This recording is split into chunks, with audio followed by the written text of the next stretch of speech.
Student question number 2 देखिए।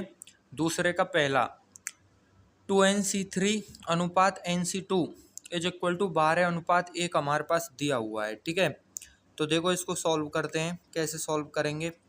सबसे पहले 2NC3 को जो है खोलेंगे हम, फिर उसका अनुपात NC2 के साथ निकालेंगे, इसको भी खोलेंगे, बराबर में लिखेंगे 12:1। देखो कैसे 2NC3 को कैसे खोलेंगे हम? 2n factorial upon 2n-3 factorial. 2n-3 factorial आ गया हमारे पास, ये आ गया, इनटू 3 फैक्टोरियल। NC2 को खोलेंगे हम यहाँ पे, अनुपात n factorial upon n-2 factorial और 2 फैक्टोरियल। ये चल रहा है हमारा 12:1 के बराबर। ठीक है, ये चीज़ आ गई इसको फॉर्मूले पे इन दोनों को जमाने पर। ठीक है, अब यहाँ पे देखो, इसको 2 गुणा n फैक्टोरियल कभी मत लिखना, ये 2n फैक्टोरियल है। ठीक है, पूरा का पूरा है, इसीलिए कोष्टक लगाया हुआ है। अब यहाँ पे देखो 2n फैक्टोरियल को 2n-3 फैक्टोरियल के बराबर करना है हमको। बराबर नहीं मतलब खोल के 2n-3 फैक्टोरियल तक पहुँचाना है। ठीक है, जैसे पिछले क्वेश्चंस में किया था हमने। तो देखो ये ऊपर हो जाएगा हमारे पास 2n गुणा 2n-1 गुणा 2n-2 गुणा 2n-3, ऐसे एक एक एक एक कम करते जा रहे हैं। अब 2n-3 आ गया ना, तो यहाँ पे फैक्टोरियल लगा देंगे हम। ठीक है, नीचे हमारा 2n-3 फैक्टोरियल पहले से ही है और 3 फैक्टोरियल है। ठीक है, अनुपात n फैक्टोरियल, ऐसे ही n फैक्टोरियल को n-2 फैक्टोरियल तक हम ले जाएंगे यहाँ पे। ठीक है, तो ये हो जाएगा हमारे पास n गुणा n-1 गुणा n-2 फैक्टोरियल। ठीक है, क्योंकि नीचे भी हमारा n- क्या है, 2 फैक्टोरियल ही है।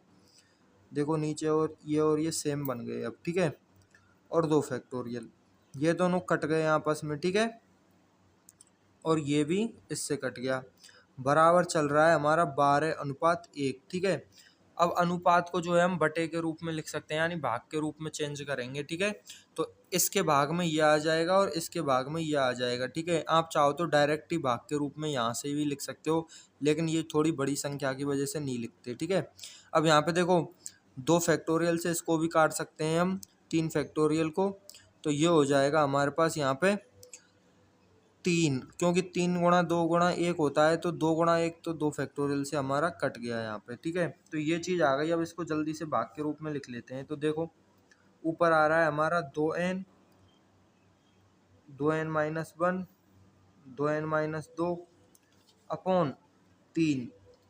अब इसका भाग अगर हम इस पूरे में देंगे ना, तो देखो क्या आ जाएगा नीचे, n, n-1 और n-2 नहीं है इधर, बस इतना ही है। ठीक है, बराबर 12 में भाग दे दो 1 का, ये चीज़ आ गई हमारे पास। ठीक है, अब यहाँ पे देखो 2 से अगर हम 12 को काटें तो 6 आ जाएगा। ठीक है, और यहाँ पे एक चीज़ और क्या कट रही है, n से n कट गया, तो ये आ गया हमारे पास कुल मिला के 2n-1 और 2n-2 अपॉन 3 गुणा n-1 बराबर 6, ये चीज़ आ गई। ठीक है, इन दोनों का गुणा कर लो और इसका गुणा इससे कर लो। उससे पहले एक चीज़ और देखो, यहाँ पे 2n है और ये 2 है, अगर इसमें से हम 2 कॉमन ले लें तो देखो क्या होगा।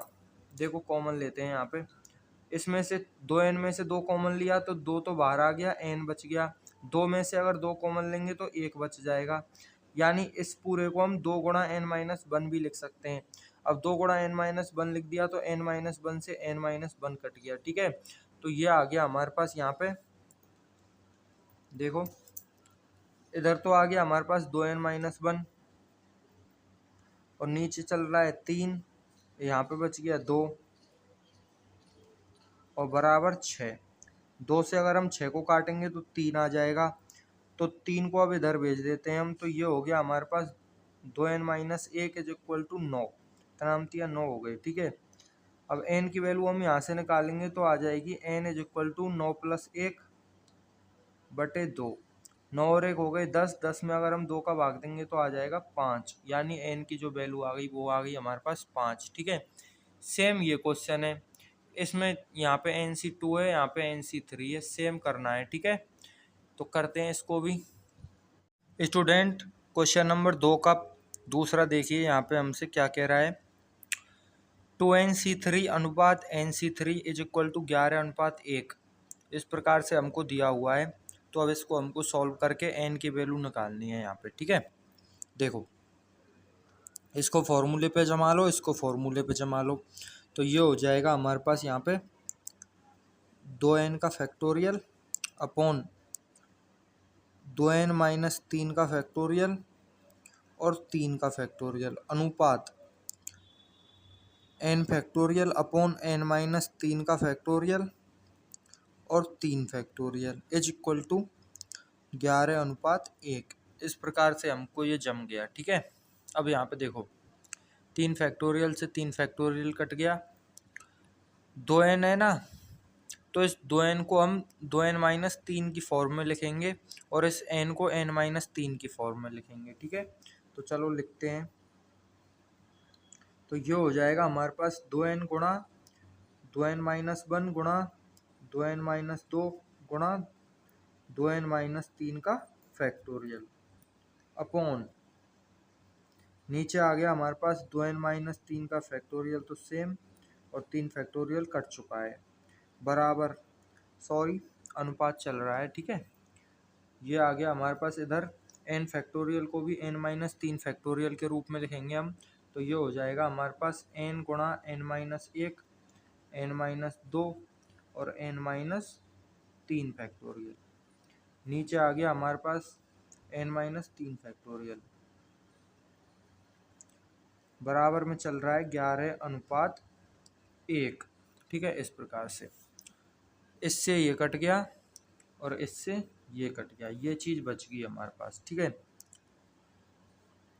इस 2n-2 में से 2 कॉमन लेंगे तो n-1 से वो कट जाएगा। ठीक है, और यहाँ पे इस n से ये वाला n कट गया। ठीक है, तो यहाँ पे देखो 2 आ गया, 2n-1 आ गया, इसमें से 2 कॉमन ले लो तो ये आ जाएगा हमारे पास n-1, 2 में से 2 कॉमन लेंगे तो 1 आ गया, इसमें से 2 कॉमन लिया तो n आ गया। ठीक है, बराबर, सॉरी अनुपात है ये। ठीक है, n-1 और n-2,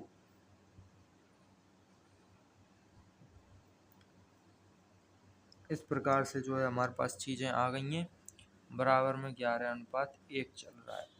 ठीक है, अब यहाँ पे देखो n-1 से n-1 भी जो है हमारे पास कट गया है, ये जो चीज़ बच गई है ना, अनुपात को अब हम भाग में बदलने वाले हैं। ठीक है, तो अनुपात को भाग में बदल लेते हैं, तो 2 और 2 हो गए हमारे पास 4 गुणा 2n-1। ठीक है, अनुपात को भाग में बदल लिया, यानी नीचे लिख लेते हैं, और ये हो गया n-2। ठीक है, बराबर 11:1 को 11/1 कर लेते हैं हम। ठीक है, डायरेक्ट आप यहाँ पे भी भाग लगा सकते हो, अनुपात की जगह बात एक ही है। ठीक है, इसमें बचगुणन कर देते हैं, तो ये आ जाएगा हमारे पास यहाँ पे 1 इधर गुणा हो गया और ये इधर गुणा हो गया, तो 1 का गुणा करने से तो कुछ नहीं होता, ये चीज़ है जो सेम ही आ जाएगी, यानी कि 4 गुणा 2n-1 है वो सेम आ गया, और इसका गुणा 11 से कर दिया, यानी 11 गुणा n-2 आ गया। अब यहाँ पे देखो इसको जब हम सॉल्व करेंगे ना, तो 4 दूनी 8 हो गए, यानी 8n माइनस 4 का गुणा 1 से करेंगे तो 4 आ गया, बराबर 11n हो गए, और 11 का गुणा 2 से करेंगे तो 22 आ गया। ठीक है, ये चीज़ आ गई हमारे पास। 8n को इधर ले जाओ, 22 को इधर ले आओ। ठीक है, तो हम क्या करेंगे, यहाँ पे 22 इधर आके प्लस का हो गया -4, बराबर 11n माइनस 8 इधर जाके हो गया माइनस का, तो 8n हो गए।